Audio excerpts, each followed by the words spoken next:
Hi and welcome back to Classic MGB. Now today we've travelled from our base in Wiltshire 250 miles up to North Yorkshire. It's Bangers&Cash live.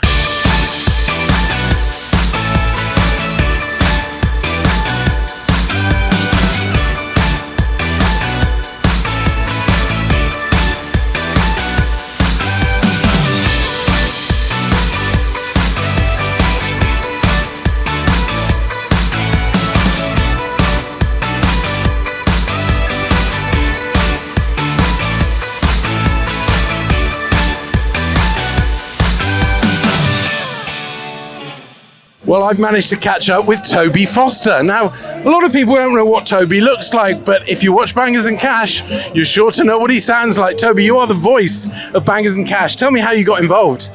Oh, sheer luck, as the whole show was really. Andy Johnson is an old friend. He's the executive producer at AirTV. And I thought, I'd want to be part of this. So I said to Andy, look, if this takes off, I could do this. And we're on the 9th series now, which is just insane. I don't think anybody thought it'd go for 9 series. I've just announced another 4 today. Toby, long may it continue. Thank you very Have much. fun for the next 4 series. Have a lovely day. It's great here, isn't it? Absolutely. Cheers, Thank you. mate. Cheers. buddy. So I found the MGBs. There's a couple of GTs, a couple of Roadsters and an MGC. Let's go and talk to an owner.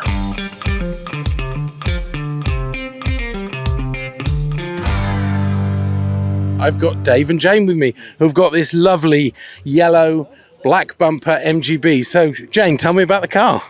Well, we bought it, about 4 months ago? Yep. Dave retired, fancied a bit of semi-retired. So, yeah, so a little hobby for him, keep him out of mischief. So, yeah, it's nice.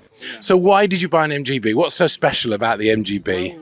I went to buy a Citroen C2V van, but Jane didn't like it because she had deck chair seats in it, a left-hand drive, and didn't have any seat belts in it, and it was only 602cc, so, and she didn't like it. So we had a look at Mathewson, so an MGB, and there was some we liked, but then Jane found this on internet, so we went and bought this one. So I just fancied it, and yeah. So I suppose, I was, called Tweety. Yeah. And Tweety Pie, presumably. And do you fight over who drives it? No, I let Dave drive it. So I'm more into my automatic car. Dave's. So. You need a big right foot to drive these, because you've got to make them go, haven't you? So there's some Owners Club MGBs, but there's also a few in the auction for later on. This particular one I took a fancy to. It's got the wire wheels. It's a T registration, so I think it's probably a black bumper and it's been chrome bumpered, but still a nice car. So I found another car quite like mine. It's a couple of years newer, but it's British Racing Green. It's a GT, and it looks in lovely condition. It's going to be really interesting to see how much this goes for in the auction. Well, a bit of a special treat now. I'm with... I wouldn't go that far, Graham.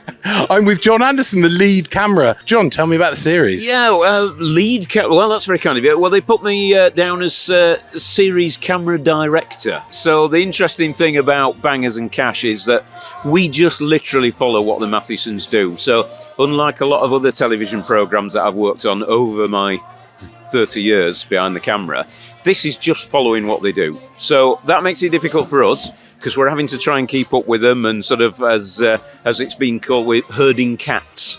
But we literally just follow what they do. So we don't really set anything up as such. We just follow them in their job of work, because we're just following a business and we just try and keep up with them. And that, from my point of view of filming, is difficult. And making a story out of it at the end, I guess. Yeah, we're always featuring something that's got a little bit of a story to start with. So we generally know that a car or a bike that we're following has a little story, and we're always keen to follow up on that. But the story evolves as you go on, because there are 3 basic parts to the programme from our point of view. There's the vendor who's selling the vehicle, then there's the auction, and then hopefully there's the person who buys it. And we can't predict who's going to buy it. We've no idea who's going to buy it.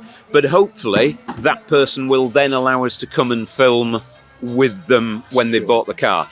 If they don't, that's perfectly fine, and we just say that that vehicle's gone off to a new home. But there's always a story to be had, and it's the people that make the programme. It's the stories behind the vehicles and the people. Yeah. So how do you choose which vehicles? I guess it's Andy, the director producer, that chooses. But you must have a few that end up on the cutting room floor. We don't have many that end up on the cutting room floor, because we always see the Mathewsons generally have a list of vehicles that are coming in. So, for example, we might know that there's a Ford Escort in a garage and it's been there for 30 years. So Derek will tell us about this car, and then we'll contact the vendor, and the vendor will say, oh yeah, it was my dad's, and then I put it in the garage. So that gives us a little story, and anything like that's got the story, we tend to go with it. Or if it's an unusual car, I know we sometimes get, we do a lot of Fords, and I'm going to hold my hand up to that, but more often than not, there's a story behind the Fords. The Fords are popular, but it's the story behind the cars and the people, really. It's not a car programme. It's a programme about people with cars. That's the best description I can give. Yeah, I mean, we're the classic MGB channel. So you have a few MGBs, you've got a few MGBs in the auction. I guess it doesn't matter what sort of car from Bangers and Cash point of view. No, and taking the MGBs and the MGs in general, I mean, they are so popular as a classic car. I mean, I've been to film with the guys at the MG workshop and the Owners Club. Fantastic bunch of guys. But the MGs probably, and I'm sure Derek would back me up on this, if you want to get into classic cars, an MG is a great place to start, because you can get everything, and the support and the club and people like yourselves are out there who will give advice and want to keep these cars on the road, because if it wasn't for you guys and the people that are here today, we wouldn't have the classic cars. If we didn't have the classic cars, we wouldn't have a programme. Of course, no video on Bangers and Cash would be complete without a word from the Mathewson family. I asked Paul and Derek what they thought of MGBs. I like MGBs. I had one for many a year in my youth, rally prepared, never raced it. The plan was always there, and I bought a house and had to sell it. Yeah, I needed the money, so but very fond memories. I had a very, very good experience with one. I say there's one car that everyone should drive before they die. It's a Rolls Royce, Silver Shadow, something like that. And the other car that everyone should own is an MGB. They've got to be the easiest classic to run, maintain, and enjoy. So I'm a great fan, always have been. They're the mainstay of the classic car industry, no question. As always, if you enjoy our content, it would be great if you could give us a like, click on the bell for notifications, and of course subscribe. As always, thanks for watching and take care.